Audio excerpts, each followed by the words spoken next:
magsingirog. Para yung mga tulak ng Cebu. Timbog sa bypass, pero pinili rin na mag-commute na lang sa ordinary. Ayaw sa Batasan bus line. Bakit kaya ayaw nila? Aircon na kompleto, may wifi, may CR. Ayaw sumakay. Narito ang report. Hindi mapigil ang pag-iyak ng isang babae matapos mahuli sila ng kanyang live-in partner sa isinagawang bypass operation ng pulisya sa may barangay Culiat kaninang madaling araw.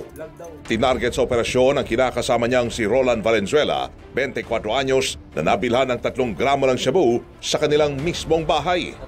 Nakuha sa mga suspect ang 2 sachet ng shabu na may market value na 12,000 piso. Aminado naman ang suspect na sa kanya nakuha ang mga illegal na droga. Doon po sa may higaan po. Sa'yo? Sa hirap yun po ng buhay. Ayon sa barangay, drug surrendery si Valenzuela pero bumalik muli sa pagtutulak ng shabu. Natukhang na siya dati kasi nung nagkatukhang naman dito talaga naman ating punong barangay, ayan ang pinipilit na malinis. Nabigyan sila ng pagkakataon lalo't may anak sila. Yung ba yung ipakakain nila, yung ba yung iiwanan nila sa kanilang pamilya.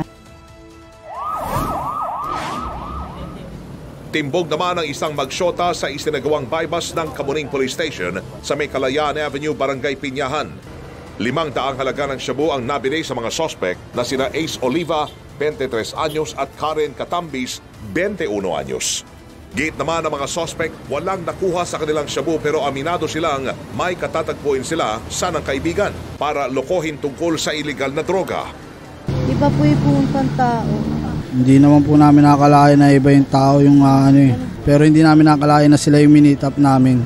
Si Ace Oliva ay isang drug surrendery ng Barangay Rodriguez. Kung saan, ito nga, mayroon sa yung post your buyer natin kanina na isang pulis.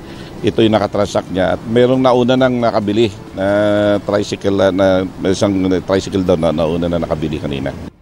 Nakuha sa mga suspect ang 3 sachet ng shabu, bypass money at 2 cellphone. Sa ngayon, nakakulong na ang parehong magkarelasyon na maharap naman sa kasong paglabag sa Comprehensive Dangerous Drugs Act of 2002. Weng de la Peña, Radio Pilipinas. Alright.